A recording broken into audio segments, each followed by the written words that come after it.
Nice. Especially since I didn't know, what was the one you said earlier?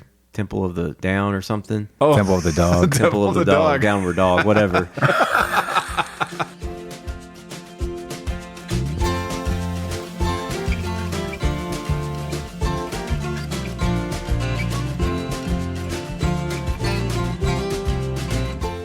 Hello, and welcome to episode 35 of The Mashup, the best bourbon conversation you're going to hear all week long. We're your hosts, Michael, Anthony, and Steven. Hey, fellas. Hello, ladies. Did that sound sexy? It does sound good. That intro, there's a little bit more pace to it this time. He was fired up for 35, I think. I think so. Live at 35. Was it too fast? We need to slow that down? No, I think it was great. I'm excited. Yeah, no, I thought it was good. I mean, we've been encouraging him to mix it up a little bit on that, right? Yes, and for everyone out there that's listening, the reason why he has to mix it up is because when we do the standard intro, I'm on the ground laughing. I can't get through it.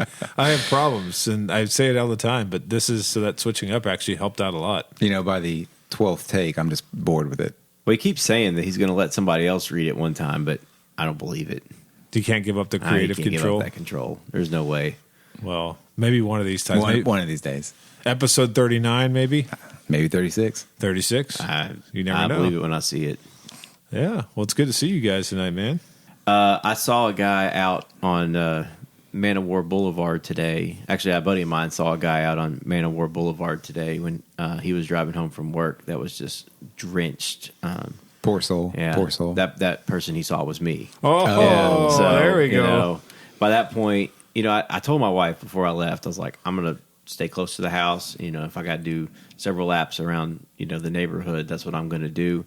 And I took off, and it was sunny, and I was like, all right, I'm going to stretch it out a little bit, And of course, it started raining, 3 miles from my house. So at that point, turning around. You're wet at this point. What's the matter? And I turn around doesn't do you any good. So just keep on going. Did you have that feeling when you were running, like, I'm getting stronger because I'm running in the rain, or did you just kind of annoyed by it? No, it was just annoying. Okay. It's annoying. Like, I couldn't see. I put my sunglasses on because it was sunny when I left, and of course I couldn't see. I kept thinking when I was running, I was like, I wish I had little windshield wipers on these things so that I could, knock that off on the way. But gonna go and earn that bourbon. Well, I'm gonna earn those booze. Yeah, there you go. We've been looking for a place to move for a while. We're happy where we are. Like, we're not going anywhere. We're not gonna in this crazy market right now. Like here in Lexington, I don't know if it's like that everywhere, but houses, especially in our neighborhood and close by, are gone in like a day. So, oh yeah. So like you just kind of look at them and see if there's anything you like, but we're not going to overpay. We're going to just find one we really really like.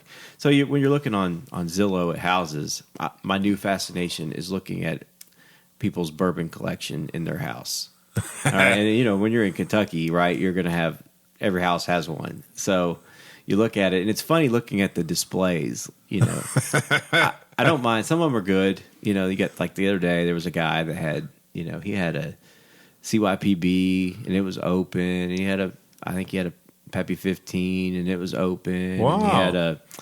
And he had the Al Young 50th.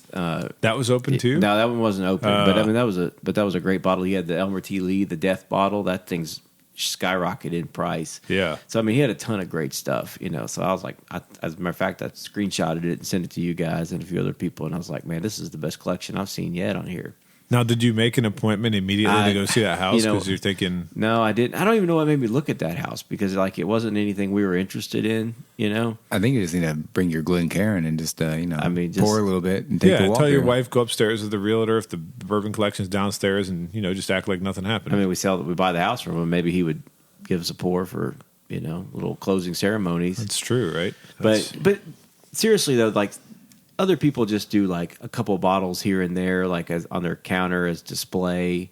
And it's funny looking at the ones that people have. Like, one guy had a Booker's or something like that. I'm like, of all the bottles there are to pick, you're not drinking it, so why is it sitting out on your? So you're just putting it out there for decoration. That's the bottle you want out there. So it's almost like a bar cart in a way. Kind of like that, but like, and it's always like, what do you pick? Right now, Booker's does have that nice wooden box with the plastic shield on it. Yeah, it did have the nice wooden box. So it looks like it's something that you might want. So I get it a little bit, but then there's also some really hardcore bookers people. But yeah, if you're going to display something, display like a Van Winkle or antique collection. Something that's got a cool, that when people come in, they're like, oh, that's cool looking, that's a cool looking bottle. Rock Hill Farms. Yeah, that would be a good one. Yeah. I know we talk about bottles all the time, but like a makers. There's a lot of makers on when you look at people's, their houses. A lot of them have makers up there. But here's the question: do you want the realtor taking a picture of your collection? Is this a good thing or bad thing?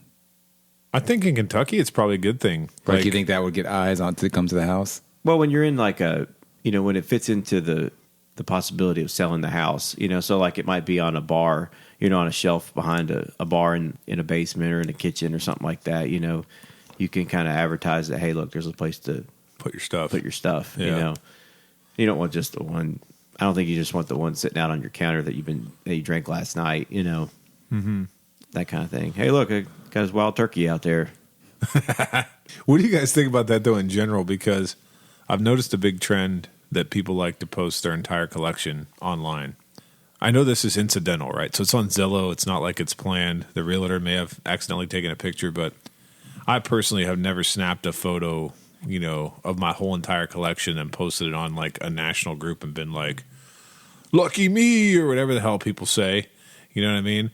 I don't know what you guys feel about that, because to me, sometimes I'm like appreciative of what they got going on, and other times I'm just like, what a loser. Yeah, I like it. I kind of like it. I don't mind looking at them. Just to see what people found hunting. And then to make fun of people that think they have something good and they don't really, That's true. Yeah, I guess you're right. Especially in like outside of Kentucky groups, where we've gone on vacation and I've joined groups, and I think those miit be the more interesing ones. They are, because they'll have like what can they find? Yeah, they'll have like bizarre things up there, George Dinkle. They're like, how's my collection going? And I'm looking at it, I'm just like shaking my head thinking, well, the CVS has that for special. Yeah. It has that on sale this week. And like, they buy whatever and they spend, I'm looking at those bottles, I'm like, those suck. And you spend $80 or $90 on them. I also think it's like a security risk too, right? If you start posting massive pictures of all the bourbon you have, yeah, somebody might get crazy on the bourbon one night and come looking for your bourbon. People or get the secondary alone. Someone could have tens of thousands of dollars just sitting there. Oh yeah, yeah. So that make me a little worried, I guess. And there are people out there that have collections that big. Obviously, I've never seen them. I did leave my person, garage door open one time all night, and sitting on the shelf in our garage is Rock Hill Farm and Weller 12, and and it was just like, so. That's where it's at. Yeah. So okay. You drive into, you're driving up the street, and you see my garage door open. Your headlights are going to shine right on there. So that's hopefully something I might do tomorrow. And you know what the idiot will probably steal? Like my lawnmower. There you go. Yeah. They're gonna take the mower. Well, I think I might have to drive over to Banners for the wing night tomorrow, and then on the way back, stop by your garage. Garage door will be shut. I promise you that. Well, gentlemen, tonight for episode 35, we brought out I guess, quote, a special bottle. Yes. We've not had it, but it is a J.P. Weiser, 35 years old.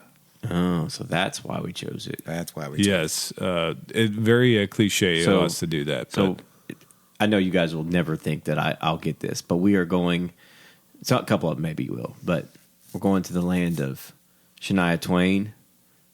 Oh, Canada. Celine Dion. Michael Bublé. Rush. Oh, you didn't think I'd get that one, did you? Nice. Especially since I didn't know, what was the one you said earlier? Temple of the Down or something? Oh. Temple of the Dog. Temple of the Dog. Downward Dog, whatever. all the Pearl Jam fans and Soundgarden fans are cringing. They're right all now. turning it off now. This guy has his opinion sucks. Yeah. So the J.P. Weiser's, this is actually distilled by the Hiram Walker and Sons Distillery, I believe in Ontario or Windsor. I'm not 100% sure. But the bottle date is 2018. And the ABV on this is 50%. The proof is 100. As we mentioned, it's aged 35 years and it carried an MSRP in the United States of $120. The mash bill is a mystery. I've read a little bit online about this because, to be honest, none of us really know a whole lot about this brand, but J.P. Wiser's is the oldest continuously distilled whiskey in Canada, and they've changed hands a couple of times. I think they're currently owned by Pernod Ricard. What I read about this is that it's actually a high ABV corn whiskey that starts out aging in virgin oak, and then they somehow or another take and put it in ex-bourbon casks as well, and then they mix some rye in there as well. So we don't know the exact mash bill. All we know is that this has been aged 35 years in a variety of casks, virgin oak and ex-bourbon casks, and appears to be a blend between high corn and also a rye whiskey distilled separately, then mixed together. So double distilled is what it said. Sounds very complicated. Yeah, it does. And I mean, when you're not dealing with traditional bourbon here, we're dealing with the Canadian whiskey. It almost kind of sounds a little bit more like how they make Scotch, right? I mean, you could have been telling me anything, and I have no idea. So, I mean, you lost me at everything. So it's I kind of like the bottle. It's heavy. Maybe it's because it's full, but it's heavy. And it's got that square shape. To me, it looks like a Canadian whiskey bottle. Okay. You know, I don't know. Canadians look like they got a little higher class in them than bourbon bottles.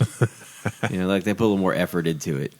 It seems like it. They can make a great square, it looks Well, like. we were talking about, a couple episodes ago, bottles that you can store in your cabinet. This one right here, you know, if you had 20 of these bottles, you can fit them all in the cabinet. Very symmetrical, perfect fit. Exactly. Yeah. Yeah, exactly. So the thing that I noticed about it, of course, you know, it's written in French and English. So so I like that. But it is the 2018 Canadian Whiskey of the Year. So I mean that's a pretty big honor, right? I would think so. And they only I don't produced know. this for 2 years as far as I could tell, which was 17 and 18. So that's why this one, being an 18, actually has the accolade from the 17 on it. And I'm comparing it to a bourbon bottle we've got sitting here, where we got in America, we put the big government warning on the side of the packaging. There is no government warning in Canada. They just let you have it, right? Like the only warning they have, and I like this, is this silhouette of this pregnant lady drinking right here. Oh. And they put a line through it. So no drinking. No if you're pregnant ladies drinking this. All right, and it, you know, it's kind of got a good look to it. See, you guys are looking at it now. You didn't see that earlier, did you? I didn't see it, but now I'm being reminded of a time when I went up to Windsor and I noticed that the cigarettes, not that I smoke cigarettes, but maybe that weekend I did, have big warning labels on the front of them with like rotting teeth and destroyed lungs and things like that. So this is kind of the opposite. It's more minimalist than what they had on the cigarette packs. So did you ever, we had, in college, we had groups of people that would go, it was about, to Windsor, it's like, 6 or 7 hours from here. We had people that would drive, they would drive to Windsor to drink and gamble, because you only had to be 18 in Canada. Yeah. So they would have like their, like fraternities and stuff would have their formals and stuff up there, because you only had to be 18 to drink and gamble up there. Yeah, we did similar things. Yep. Yeah. That's what we, being in Northeast Ohio. Yeah, you were a lot closer too. It was only, we would drive up to the Bowling Green, Toledo area, visit friends up there, and then just head up to Windsor. How far is that? I think it was a couple-hour drive. No, it's not bad at all. I do that every weekend. Yeah, well, I mean, it was a couple hours to there, Bowling Green and Toledo, but then it was only a couple more hours, maybe 3 or 4 from there, I think. I'm probably getting that wrong, but that's how long it seemed to me. So, yeah, we would do it quite often. I went to Windsor once. That was the only time I've been to Canada. Yeah. Yeah. My dad took it. I think we were going to Detroit, and we drove across to Windsor, ate at the Pizza Hut, came back. Nice. Yeah. One in Canada, right? Yeah. One in Canada, but we paid with American money, so did I really even do anything? There you go. I was going to say that I think that in terms of Canadian whiskey, just thinking about this brand, I think here we're more used to, Crown Royal, Canadian Club, even some respects more recent ones like Caribou Crossing because it's owned by Buffalo Trace. But I'd really never heard of J.P. Wiser's until I came across this bottle down in North Carolina. I think I told that story in a previous episode where I was basically walking in there looking for bourbon, and then I saw this sitting on the shelf. It was just, and the guy kind of laughed when I bought it and said, yeah, we've had that for 4 years. And so here we are. So 4 years on the shelf, 35 years in the barrel. So that take us back to 1982? What was going on in I 1982? can't mathematics. I I can was tell you. 2 years old then, right? Yeah. Oh, that was the Maybe. year I was born. Oh, I was 1.5 then. I hope they had a good winter in Canada or a good distilling season. I guess we're going to find out. Should we go for our first notes? Why, yes. Yes, we should. Smells like poutine. I was going to say, who wants to say how lovely this smells, and then we get Michael saying it, the poutine, which, you know, It's a if you Canadian delicacy. like gravy and fries and cheese curds, Yeah, which who we all doesn't like I any love of that that? stuff, but We should have some right now. Oh, it would be perfect.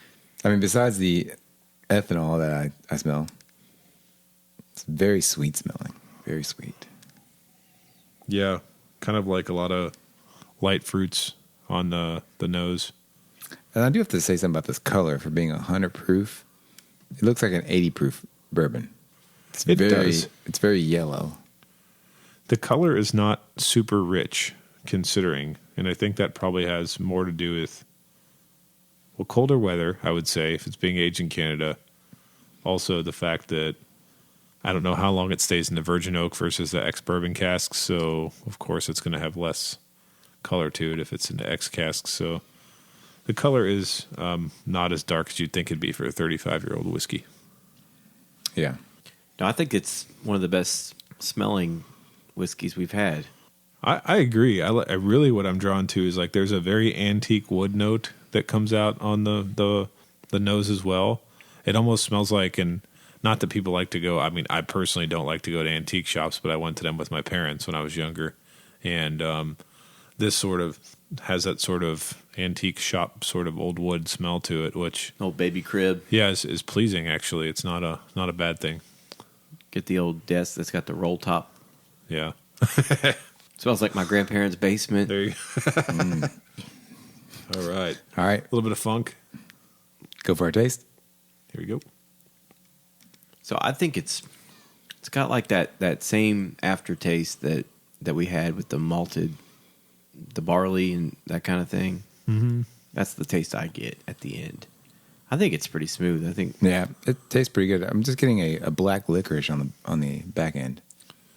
Yeah, I taste the black licorice. I think the after note that we're getting, or all of us are getting, is more of like a rye funk.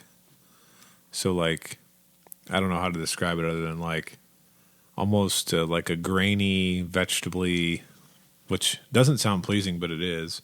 Well, the other thing that I noticed is when we're looking at this bottle, there's like almost like white orbs floating in it and a couple little pieces of what looks like barrel char. So I'm assuming that's got to be some of the fats, because this probably, it doesn't say on it that it's non-chill filtered, but it probably is. Looks like it though. Yeah, it looks like it for sure. It's got some interesting notes. so. Do people in Canada drink Canadian whiskey? Like, is that a big thing? You think? I don't know, I actually. mean, I really don't. We call it Canadian whiskey, but I mean, I mean, don't do know. people in Kentucky drink bourbon? Well, we do. Well, But they may. Are they as passionate about it though? About their Canadian? You're saying That's what it's- I'm saying, Are you yeah. saying it's more? Is it more of an export? Yeah, I I don't mean, know. are they going? Are they lining up at their local Total Wine on Saturday mornings to get the latest release of Canadian whiskey? My guess would be no. Based on the reviews that I was reading about this and when I was trying to get information about it, a lot of people were complaining that it cost $200 Canadian.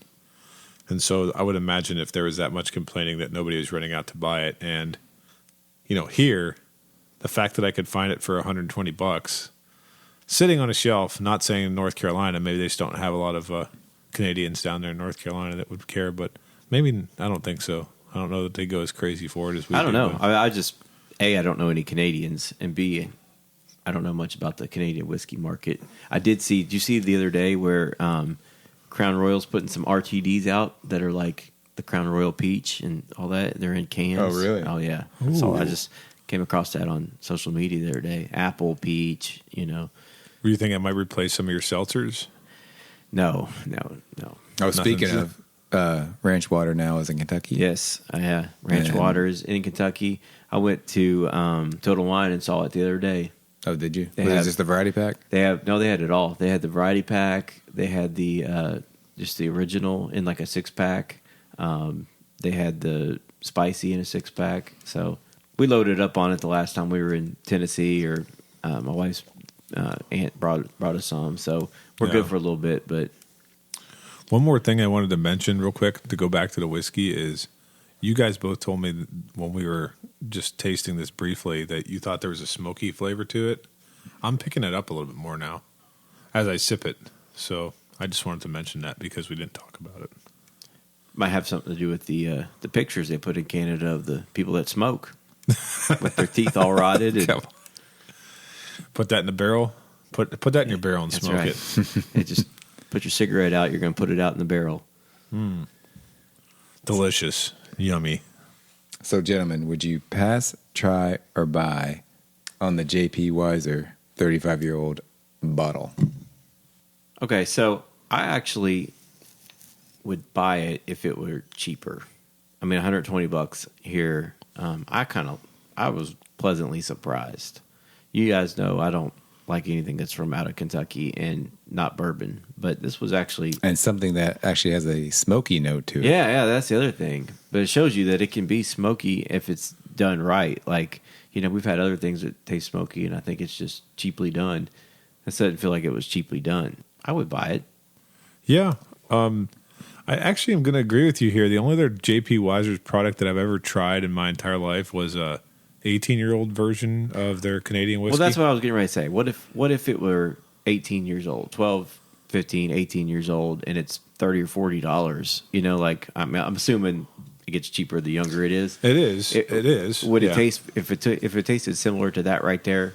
I'd buy it. You know what? Since this is 35 years old, this were a bourbon. It would be almost impossible to drink because of all the wood that is in it. Since they were doing all this barrel dancing with it. Yeah. During the years, it did not really retain any of that, I guess, high oak flavors. Well, that's probably one factor, and then the other factor is how we didn't even know what the ABV was when this thing came off the still. They say high proof, but what's high proof mean to them? Are they bringing it off at 135? They bring it off at 104. You know what I mean? Yeah. And then you got to translate to Canadian proof.